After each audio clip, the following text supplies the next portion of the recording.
അഹമ്മദാബാദ് വിമാന ദുരന്തത്തിൽ മരിച്ച മലയാളി നഴ്സ് രഞ്ജിതയുടെ മൃതദേഹം ജന്മനാടായ പത്തനംതിട്ടയിലെ പുല്ലാട് എത്തിച്ചു. ശ്രീ വിവേകാനന്ദ ഹൈസ്കൂളിലെ പൊതുദർശനത്തിന് ശേഷം വൈകിട്ട് 4:30 വീട്ടുവളപ്പിൽ സംസ്കാര ചടങ്ങുകൾ നടക്കും. സംസ്ഥാന സർക്കാരിനായി മന്ത്രി വി എൻ വാസവൻ പുല്ലാട് വിവേകാനന്ദൻ സ്കൂളിലെത്തി അന്തിമോപചാരം അർപ്പിച്ചു. വിവരങ്ങളുമായി ഇപ്പോൾ സനോജ് സുരേന്ദ്രൻ ചേരുകയാണ്. സനോജ്, ഈ പുല്ലാട് വിവേകാനന്ദ സ്കൂളിലെ പൊതുദർശനത്തിന് ശേഷം 4:30 രഞ്ജിതയുടെ സംസ്കാര ചടങ്ങ് നടക്കുമെന്നാണ് നമുക്കിപ്പോൾ മനസ്സിലാക്കാൻ കഴിയുന്നത്.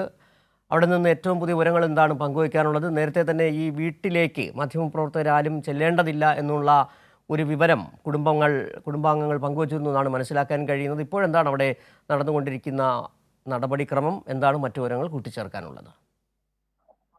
വിവേകാനന്ദ സ്കൂളിൽ സ്വീകരണ ചടങ്ങുകൾ പൂർത്തിയായതിനു ശേഷം ഭൗതികദേഹം ഇപ്പോൾ വീട്ടിലേക്ക് മാറ്റിയിരിക്കുകയാണ്. പ്രത്യേക കേരളത്തിൽ ഭൗതികദേഹമാണ് ഇപ്പോൾ വീട്ടിലേക്ക് മാറ്റിയിട്ടുള്ളത്.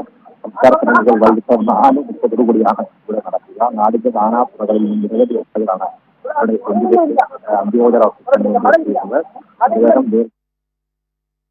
വേണ്ടി എത്തിയിരുന്നത്.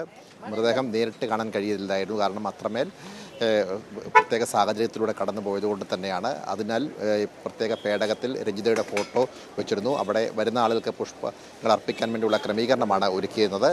മന്ത്രി വി എൻ വാസവൻ സംസ്ഥാന സർക്കാരിന് വേണ്ടി ഇവിടെ എത്തി പുഷ്പചക്രം സമർപ്പിച്ചു. പിന്നീട് അദ്ദേഹം വീട്ടിലേക്ക് പോയി ബന്ധുമിത്രാദികളെയും ആശ്വസിപ്പിച്ചതിന് ശേഷമാണ് മടങ്ങിയത്. ഇപ്പോൾ ഇവിടുത്തെ അതായത് വിവേകാനന്ദ സ്കൂളിൽ രഞ്ജിത പഠിച്ച ഈ വിവേകാനന്ദ സ്കൂളിലെ പൊതുദർശന ചടങ്ങുകൾ പൂർത്തിയാക്കിയതിനു ശേഷം മൃതദേഹം ഇപ്പോൾ വീട്ടിലേക്ക് മാറ്റിയിരിക്കുകയാണ്. വൈകുന്നേരം 4:30 അവിടെ സംസ്കാര ചടങ്ങുകൾ നടക്കുക.